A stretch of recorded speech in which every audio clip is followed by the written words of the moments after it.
Hello, my name is Ari. Welcome to my face reveal video. Um, if you're wondering why all of the previous episodes up until this point have been audio only, it's simply because I just didn't really like the setup that I had.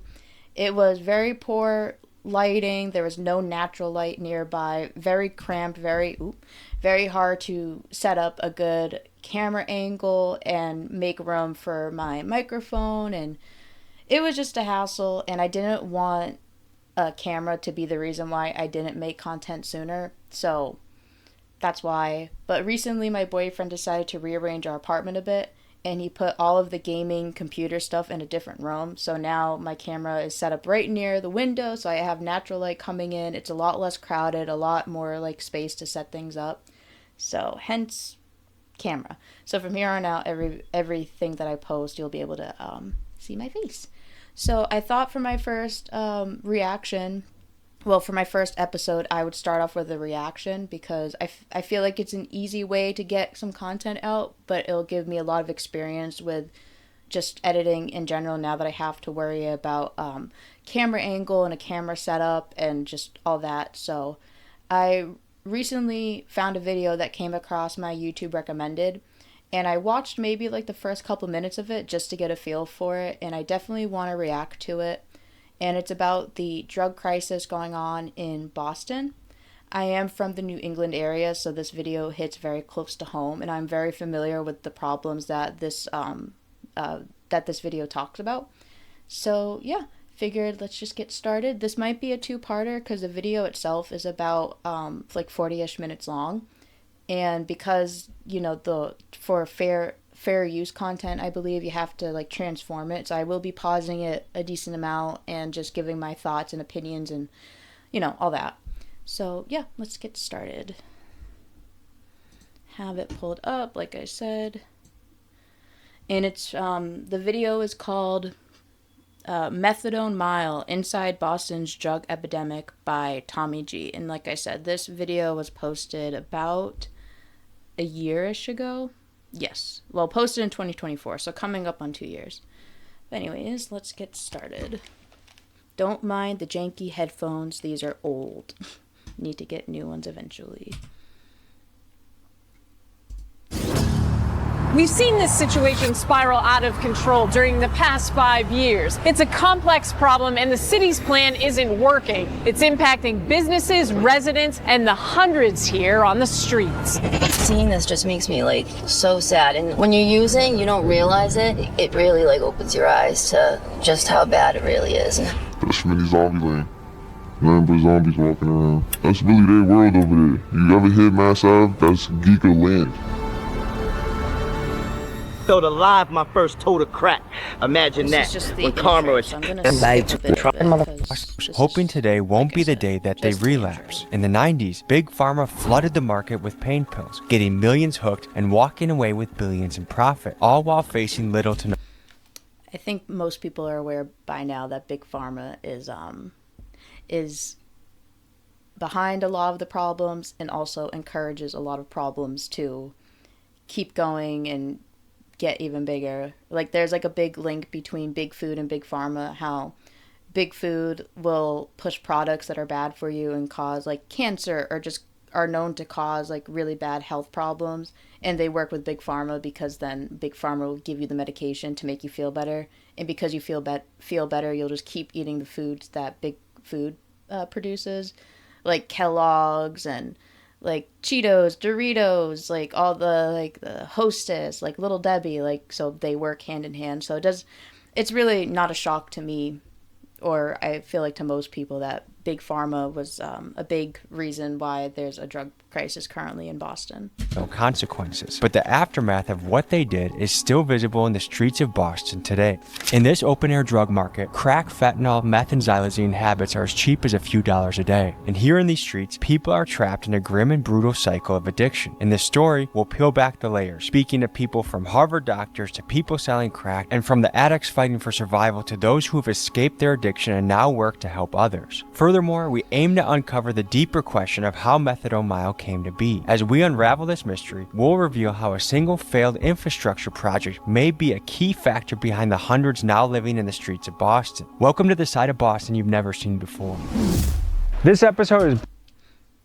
I think the reason why a lot of people don't see it or don't understand how they don't understand the gravity of the situation going on in Boston is because Boston is one of those places that has like a really good reputation, and it's kind of like the happy place. Like, we're very accepting, we're very supportive over here, which is great. Like, I'm not saying that's a bad thing, but I'm just saying that with all the fluffy, frilly things, it's really easy to ignore the really bad things about Boston.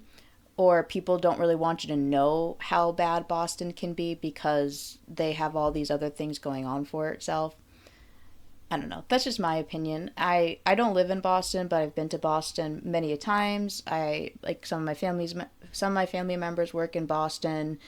I grew up in the New England area, so I do love Boston for the history and the art, and it's just it overall can be like a really nice time, like going like on a day trip to Boston. It can be really fun. I would never live in Boston though, for some of the problems that are going to be touched upon, and that is also like really expensive. But I think part of the reason why it's not as well known as like other areas, like I think like when you think of like San Francisco, no one's really surprised that it has a homeless and drug crisis. But when you think of Boston, most people won't think of a drug. Well, at least in my opinion, most people don't think of Boston having a homeless or a drug problem because there's so many pros to Boston, like the medical system, the medical care, the history, the art. There's so many things that is good about Boston that they try to keep the drug and the homeless crisis as like a dirty little secret, like a dark secret that no one really knows about unless you're involved with it. So that's my opinion, of course, but we'll see. Brought to you by today's sponsor, BetterHelp. I've had the opportunity to interview... I don't trust BetterHelp, so we're just going to skip the ad.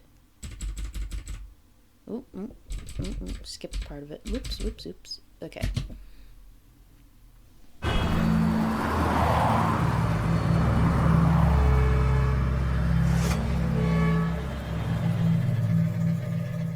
If there's any place in America that has been affected by the opioid crisis, this has to be one of the ground zero spots. So something interesting in history, guys, is that way back in the day, Boston had a very booming opium trade. And actually that's one of the main hospitals in the area of Methadone Mile, Mass General. The endowment was funded by the opium traders. And we got a lot of Chinese folks addicted to opium.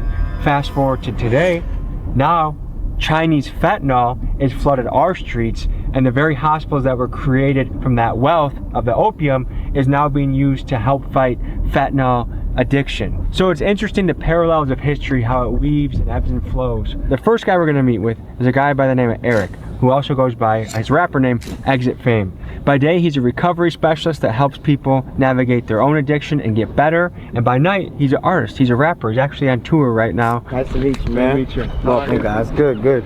What this area, this is what they called it: Mass Ave, Mass and Cass, Methadone Mile. This is a halfway house right here. It houses like 90 guys. A lot of craziness happens in there. I've been to a lot of halfway houses myself. I've been out here, stuff like that. But it's so weird because I'm familiar with this part of Boston.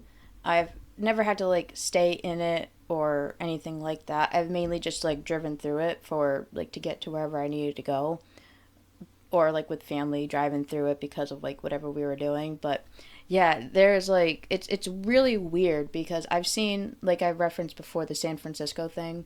I've seen videos and clips of people going down different streets in San Francisco, and you just see like streets filled with homeless people and like their tents and their like little like all their stuff, and it's definitely shocking to see it, but I feel like people already understand that that's a problem in that area, so it's less jarring seeing a bunch of homeless people in San Francisco because that area is known to have that problem. But when you are in Boston, it's not, I don't feel like the homeless and drug crisis is as well known. So to me, like seeing this, it's like, it's not it's not shocking. Like, I've seen it before with my own eyes, and even just walking through the more touristy parts of Boston where you wouldn't really think to see anything, you do. Like Boston Commons, South End, the North End. Every end of Boston has its issues. Obviously, there's, depending on the area, there's less of a presence of it, and then depending on the other area, there's more of a presence of it. But like, this is not new to me. And I don't know how new it is to other people that don't live in New England, especially in Mass. Like, I feel like most people in Mass have a general idea that this is a problem. But yeah, it's becoming a growing issue, and it's really weird to actually see coverage of it. Because like I said, it's an open hidden secret. Like, it's an open secret if you live in the state or you live in New England, but then it's a hidden secret if you live outside of it. It's weird. It's a weird thing.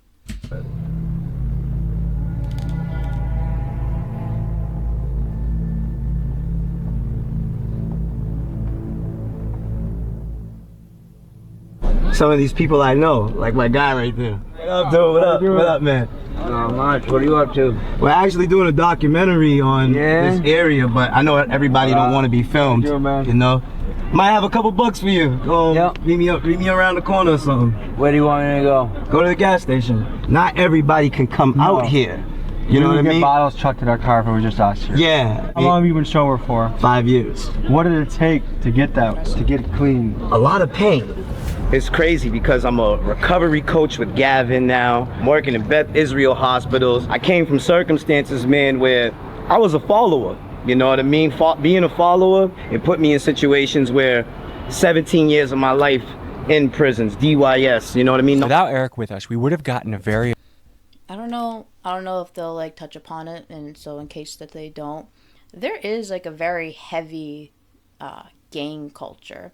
It may not be as prominent or as widespread as gang culture in other parts of the states, like New York comes to mind first, or parts of California, but there is like a heavy gang problem, and I don't know if that's like what he's referring to, but aggressive response. I mean, these are people that are suffering in a very difficult part of their life. But because Eric was such a well-respected and known figure in the area, when they saw Eric, they wanted to come by and share their story. What happened to your hand, man? Xylazine. Yeah? Yeah. It literally eats like the tissue. It's supposed to like mimic benzos. I wonder how bad that wound had to be for them to have to blur it out for YouTube. What happens when you do benzos? I black out and I pick up charges. You like to fight when you're on benzos? No, I like to steal things. I'll wake up like 3-4 days later going, what happened? In the midst of methadone mile, you got business owners, people living here, people that are just fighting to survive, pay rent, pay the energy bill, and have to live with hundreds and hundreds of users all around them. And so we're actually going into an auto shop to talk to people about what it's like conducting business. Every day you get like 2-3 boosters trying to come and sell me stuff. They'll steal it from like the local South Bay over there. It was a fentanyl deal that got arrested right in front of us right here. That happens at least like twice a month, to be honest. I've actually caught a lot of people using the bathroom here, taking shits outside right there. I had to like clean that up. It's pretty dirty. That is human shit, yeah. I'd say on a week. Walking around any part of Boston now, you're more than likely gonna come across like human fecal matter. Like, seeing a homeless person walking down any part of the street in any part of Boston, like, you're not even gonna, like, I at least don't even bat an eye anymore. I was in Cambridge, which some people argue that it's a part of Boston, some people argue that it's not. Cambridge is right north of Boston, so technically it's not in the city, it's just right outside of it, but it's a more of a wealthy area. And I went over to Cambridge because there was I actually referenced this in another episode, but there was a live podcast show that I went to because there was like a venue in Cambridge, and I maybe parked a half mile away from the venue because I didn't want to pay for parking. So I just parked somewhere where I could for free, and it ended up being like a half mile away. And as I was walking to the venue, like I said, it's a nicer area, don't get me wrong, but there was like one or two little homeless tents like set up just on my walk there. And granted, like, I guess depending on the type of person you are, two homeless people tents in a half-mile distance is maybe not a lot. But considering the area that it's in, it's just, it used to be unheard of. Like, that used to be more of an inner city in my opinion. In my opinion, it used to be more of like an inner city thing. You wouldn't really see that outside of Boston, let alone in Cambridge. But nowadays, to me, it's more like normal. But that just goes to show you just how much of a problem this has become, where even in the nicer neighborhoods where you wouldn't expect it to be such like so much in your face, it is. Even in like on main roads, like I'm talking main roads, this is where they were set up. So it wasn't shocking to me, but I could see it being shocking to somebody that's not from around here, that thinks Boston is like picture perfect with very minimal problems. We get at least like 2 cars breaking into so they can sleep in there. For example, I got that car right there with a broken window. Obviously it's a junk car, but they still broke the window and they sleep inside the car and stuff. So I had this dude, he used to work for us, he used to like help us sweep up. So one time I gave him my car to go basically get a part from the parts store down the street. The car keys had the keys to the shop. Me, I wasn't thinking that he would go to Home Depot and copy the key, which is exactly what he did. He came in with that copied key, stole the whole shop, basically robbed it all. Robbed TVs, even robbed the vehicle that was in here. You can see like what a mess it was, honestly. There was like pipes on the ground. There was I'd say at least like 10 needles, to be honest, because he came with like at least 4 people. So you've tried to employ people from the area? Yeah. And try to help them, but yeah. Would you do it again? No. Well, we've been in the See, that's one of the things that I am curious to see how it's gonna pan out, because obviously if you have a local business, to help out the local community is to hire the people in that area. But with this drug problem increasing, it's taking out a lot of what could be really good potential employees. And I don't know, in my opinion, when somebody doesn't come from a lot of money and doesn't have like a lot of like job history to go off of, one of the easiest industries that they could get into is some form of blue collar work, because most blue collar trades, they just want you to be trainable. For the most part, they don't really care if you have a lot of experience. Obviously, if you're talking about like a high level position, they want you to have experience. But entry level blue collar positions, they don't really care if you have a background in it or not. They just want you to be willing to work. And a lot of people that get hooked on these drugs, like it's more teens and young adults are the most vulnerable to drugs because of just brain development. Like your brain is not as developed, so you're more likely to make poor decisions. And these teens and young adults, they are most likely not in the best financial situation to afford like higher education, or they may not have access to get to like an office job anywhere. So these local blue collar entry level jobs are like a really good starting point for them typically.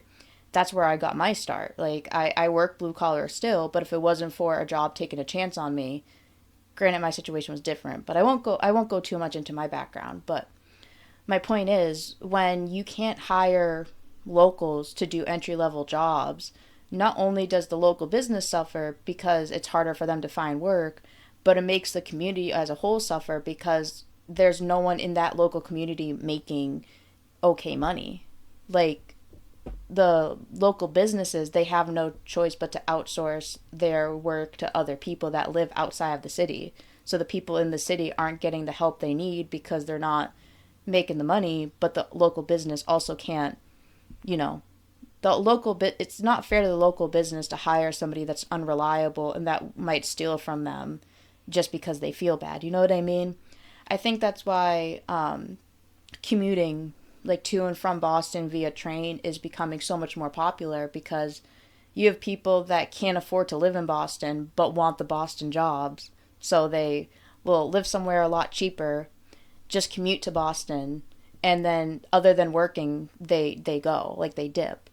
And although I do think it's good, like for those people, it does hurt, in my opinion, communities like this, because you have people that are struggling with addiction, that are struggling with recovery, and then they're getting their jobs not taken away because if they're not qualified or if they're unreliable, but there's less opportunities for them to get entry-level positions because now it's so much easier for people outside of Boston to just commute into Boston and then go back home.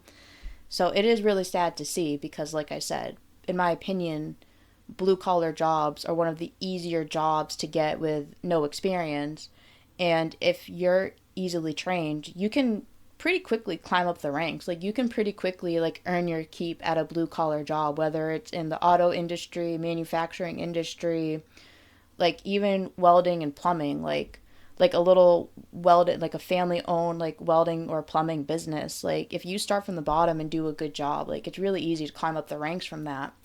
But with this drug crisis, like I said, a lot of those potential candidates are just falling into the trap of drugs and continuing that cycle that it's hard to get out of. So why would a local business hire from the local pool when they could just find somebody that will just take the train into work or is willing to commute? You know, it's sad. It's definitely really sad to say. A couple facilities together. You know, we was in treatment like 2019, 2018 doing him, you know, but he's a good dude. My man cleans up nice. I believe in him. You know? I'm a primary care physician.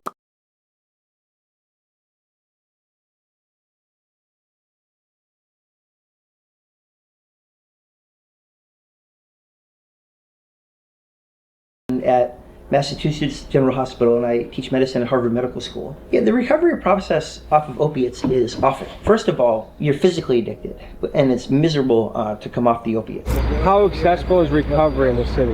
It's good. There's a very good support system, you know. Everyone I knew growing up, all the old people, I watched either die, end up in prison, or institutions, you know. And even I will say that Boston and just Mass, I feel like in general, they do have a lot of options for rehabilitation, recovery. There is like a lot of support and a lot of just like a lot of avenues you can take to get the help that you need, even if you are lower income or homeless. Like there are things available to you.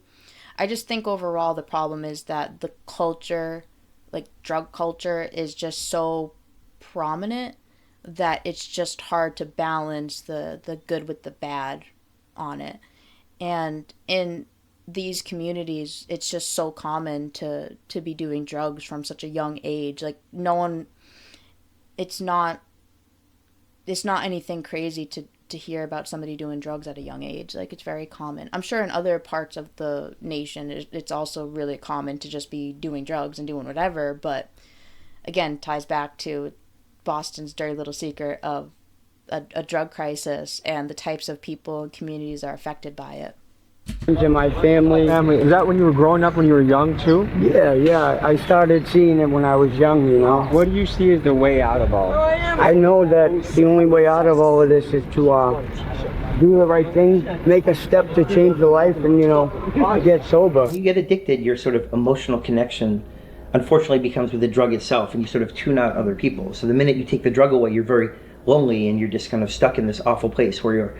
And then third of all, you're dealing with all the chaos that you've created in your life. I think some people are lucky, but most people create quite a mess. Like my mother's in addiction, you know, and she's like the most important person in my life. I can be there for her, be around her, and I know that if she's in active addiction using, I can't change her or make her better, you know, you have to want it on your own. I am an Alcoholics Anonymous. Shout out to all the fellowships out there that's helping people change their lives. My father had this disease, because we do believe that this is a disease, and got to a point where he was.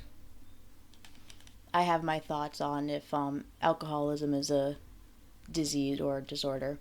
I won't go into it, but like, I'm gonna let him keep talking. But for me, I struggle between labeling it a disease or a disorder or not.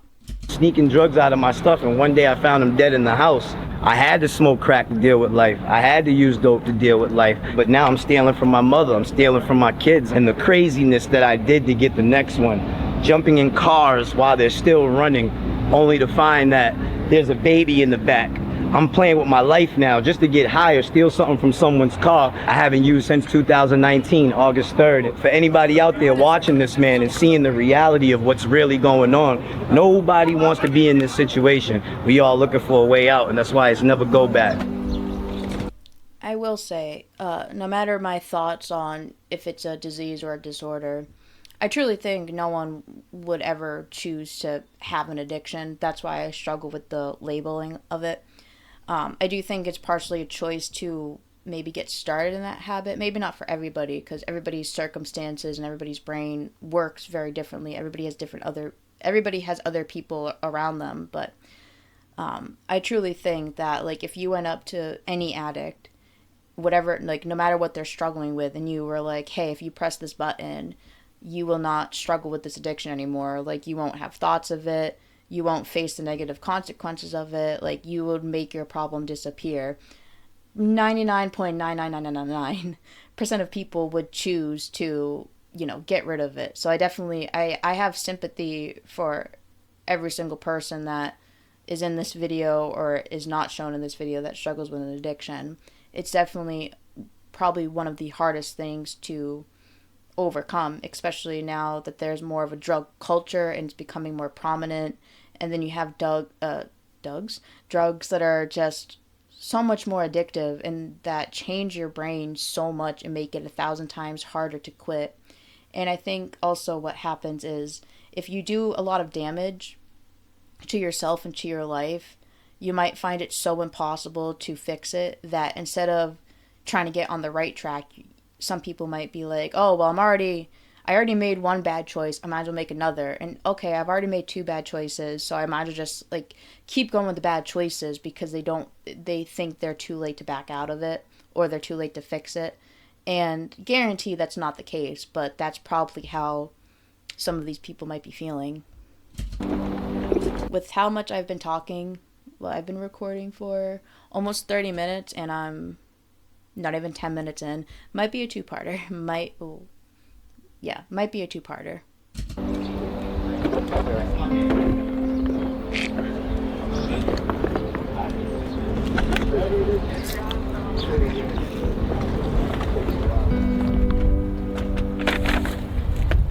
Two of my uncles and my cousins is out here right now. I'm hoping I can run into them. I'm basically right now spreading love through food. And how much did you go out of pocket to make this happen? $500. So how do you fund all this? I'm blessed. Yeah. People give to me, so I give back. And what kind of impact you see, or what kind of interactions you have with people that are feeling cared for, maybe for the first time in a week or a month or a year? As long as somebody smiles. You hungry? No, baby, this is free. You moved out here from Florida? Yeah, I've been out here since 18, started using dope. My kid's mother first started using needles. I never used a needle in my life, bro, till she hit me. Hey, what's up? Motherfucker, where you been to? I've been locked out. He said, I've been locked out. That's my dude. You gotta get your ass back. It makes me so sad because I've seen pop-ups like this before. Not necessarily in Boston, but just... Well, actually, yeah. I've seen pop-ups like this before when I would be in Boston, and it's just, it's heartwarming in one way because you get to see somebody just out of the kindness of their heart doing something nice for the people in the community that are struggling the most. But it's also so sad seeing how many people show up. And it's truly mind-blowing. In a positive way because there is good people out there, but in a very negative way because there's that many people that need help, and how else can you help them except for just trying to provide food, because most of us aren't qualified on the mental side to try to fix them or try to help them get fixed, because Eric referenced, or somebody else in this video referenced before, it's up to them to quit. You can't force an addict to quit unless they're ready. So what can you truly do? You can only show that you still love and care for them. So it's nice that she's doing this, and so much props to her, but it's weird seeing this in real life, and it's kind of common, at least from what I've seen. And in the area that I live at, it's also common. And I'm not even just referring to the churches that do food for the homeless. I'm like talking about like pop-ups like this where somebody will like make their own food, set up like a little station and just serve it to whoever comes up. Like it's more common than you would expect probably. Treatment, man. I've been home for a I'm year and a going half. I just tomorrow. wrapped up For real, about go. I didn't even recognize you at first. I was like, I oh, lost that's a fucking lot of weight. Jimmy. So it's really encouraging to see, like, even when you dive into the weeds, that one of the first things we jump into is people that are actively giving back and working to help make this place better. So we got this lady here that set up the food. We have Exit Fame, who every single day is in the trenches trying to help people, bring them to recovery. What got someone to a place that they started off as a cute little healthy baby to someone on the street? And that's part of the mystery that we're unraveling. I think there's going to be a lot to unravel because sadly, I don't know the statistics. Maybe I'll try to find it, but sadly, I don't think a lot of these people were born as healthy babies. There's probably a big chunk of the population that were born to addictive parents and they came out of the womb with some sort of drug problem even as babies. But I think it's just mainly the environment. In my opinion, I think part of the reason why people start off as babies, like as he said, cute little healthy babies, and then they are now adults or turning into adults that have these drug problems. I honestly think a big part of it is just drug culture. And I don't mean like illegal drug culture. I mean how earlier in the video they referenced how Big Pharma pushed opioids and look at the mess it created. Like, it's very true. In Boston, it doesn't help that, of course, there's like Boston is known for having the best hospitals and having the best treatments. But that the downside is no matter what problem you have, you're pushed to get on a medication to resolve it. So you have people who, if you grow up in the Boston area or in Massachusetts in general, but especially in Boston because of the hospitals and just how many doctors' offices there is, you hear from a very young age, like, get on medication to solve all your problems, even if it's just a Band-Aid over a bullet wound. Like, it's super easy to get recommended prescription meds for whatever the problem is. So you encourage medical use of drugs from a very young age. It's kind of a slippery slope, in my opinion, into recreational substance abuse. In my opinion, it's like, how can you expect people to grow up where it's okay to take a pill for everything? Not saying that there's not people that don't need it. I do 1,000% believe that there are some people that they need medication to live. They need medication to manage their mental illnesses and disorders. Yes, 1,000%. But that's not the case for everybody. And doctors are doctors of medicine, not health. So it makes sense that a lot of people grow up where, in Boston, where it's just, oh, you feel sad, here's a pill. Oh, you're angry, here's a pill. You can't sit still as a kid, here's a pill. And then you grow up, you're so used to having drugs in your system. And if for some reason you get off of those medications, you're craving it. Or as you grow up, teens are, teenager phase, you're more reckless and you're more rebellious. So it's easier to be it's easier to be more cocky when trying illegal drugs because you've been on drugs or you've known people who are on prescription drugs their whole life. So if you can be on a prescription drug your whole life, what's the harm in taking an illegal drug for fun?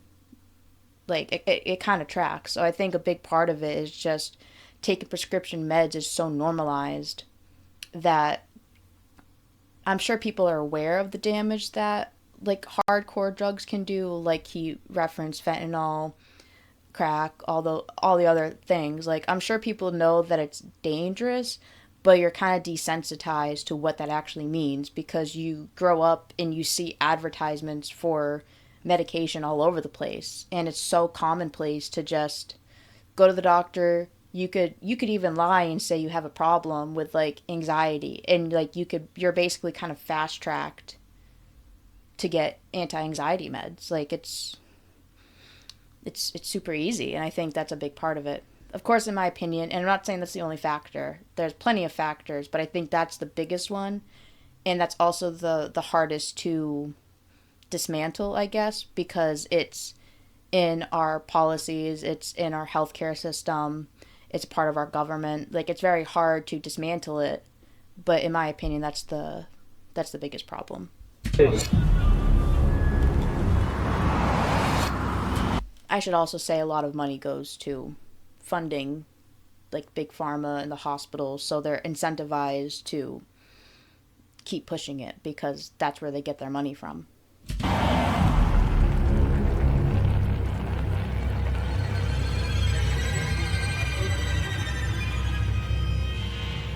We're gonna go to something that we haven't really experienced, which is a crack house. I thought crack was a relic of maybe the 80s and that with fentanyl it had been dying out, but it turned out it's still alive and well here in Boston and probably more cities than I know about. Speaking as somebody that's been to a lot of clubs in Boston, like nightclubs in Boston, bars in Boston, yeah, crack is still very prominent. I don't know, is it like, do people not think that crack is common anymore? Because I'm kind of surprised that he said that, because I guess it's like less trendy now because fentanyl is like all the hype, I guess. But as far as it being a prominent drug in Boston, like I've always known it to be, even before I was old enough to like go to nightclubs or go to bars. I knew that, like, when I was first getting ready to go to my first nightclub in Boston after I turned 21, it was like, you know, we're probably going to encounter somebody that's doing something in a club. And I won't name the club specifically, but the first club that I ever went to, I had to use the bathroom. And the way that the door was to get to the bathroom, when you opened it, like you're going into the bathroom, on the right, on the left there was the sinks, and straight ahead was the stalls. I couldn't even open the bathroom door because there was girls sniffing coke off of the sink. And they still were like, you know, they were nice, but they were like, oh my God, I'm so sorry. And I was like, no, you're all good. And I mind my business. And then I went to go try to wash my hands after I was done. But they're like huddling like around the sink. And it's like, how do I get to the sink to wash my hands? And they're like, oh, sorry, do you want some? I'm like, nope, no, I'm okay. I'm just trying to wash my hands. And like one girl scooted over. I was able to wash my hands. But they were all just taking turns doing lines. Like it. And what am I going to do? You know, it was just common. And almost every single nightclub / bar that I went to, there was somebody doing something in the bathroom, whether it was crack, coke, or popping pills. Like I'm really surprised that he said that he thought it was a thing of the 80s. Kind of a funny story, but kind of still like shocking at the same time. My boyfriend is half Mexican, half Puerto Rican. So he's, you know, light-skinned. He has, like, the little goatee. He has, like, the little mustache. And his hair is, like, really fluffy and all that. But we, me, him, and a bunch of our friends, like, we went to this bar that had, like, a country music band playing or something, like a live one. And he went to the bathroom. And I don't know if this guy singled him out because he was the only brown guy in the bathroom. But this guy, according to my boyfriend, like came into the men's room and was like, I want some Coke. And he looked at my boyfriend and was like, you look like the type of person that has something. Do you have any Coke? And my boyfriend was like, no. Like, why me of all people do you assume that I have Coke? So I don't know if it was because like he was like being racially profiled, but it was kind of odd that he was like the only non-white person in the bathroom. And that guy was just like, you have drugs on you. It was really strange. But that's how common it was. Like, that man literally walked into the bathroom and asked a stranger if he had Coke. And I'm sure he was able to score Coke somewhere else. And he was probably already on something from us recognizing him from earlier in the night. But yeah, it's super common. It's not... I wasn't shocked. Like, I was shocked of how the guy worded himself to my boyfriend, but I wasn't shocked that somebody was so bold to ask if anybody had Coke. What's kind of crazy, we're driving through a wealthy neighborhood. We're only 10 minutes from the spot. And it just goes to show you're never really that far away from where it goes down. For context, there's kids on a playground. Like, outside is very normal. Doesn't matter if the area is wealthy or not. And family-like, and inside there's crack. Yo, we're outside. What's up, bro? Good to meet you.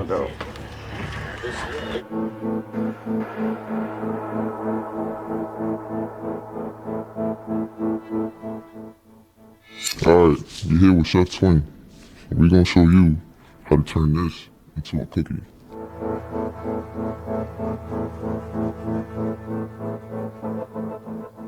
I've been selling drugs since I was like 12. I learned how to chef when I was like 16. What do you think about the risks of this business?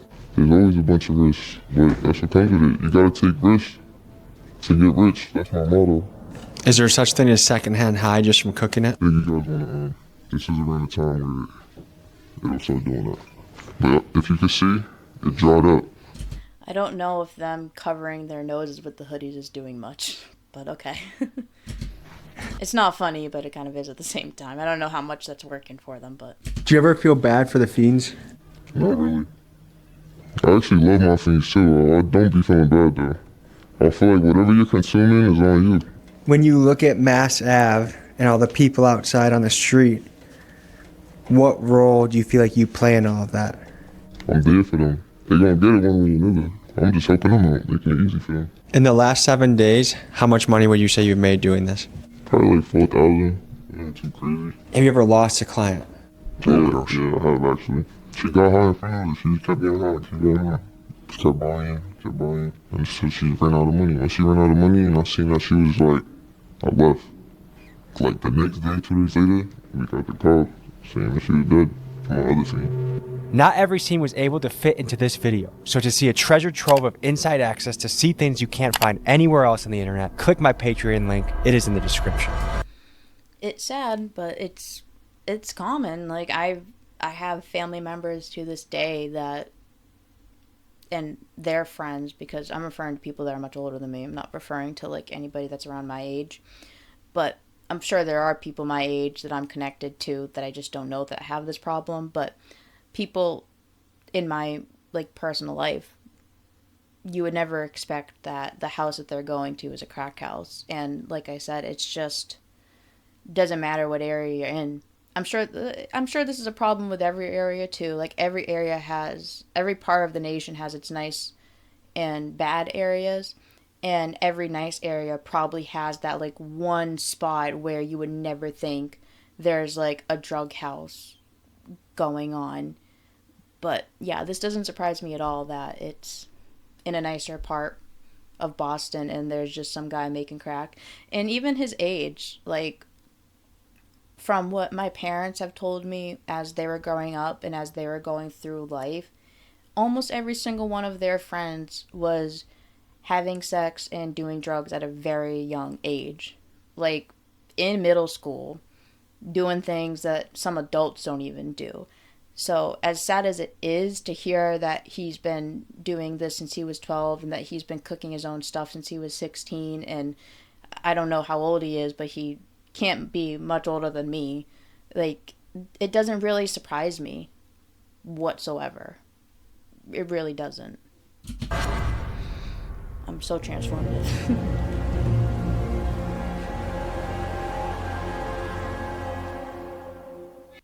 Thank you for listening to part 1 of this episode. Stay tuned until next time for part 2. Thank you for listening to Surrounded by Addicts. Remember to take life one day at a time and to enjoy the little things in life. Stay tuned for the next episode.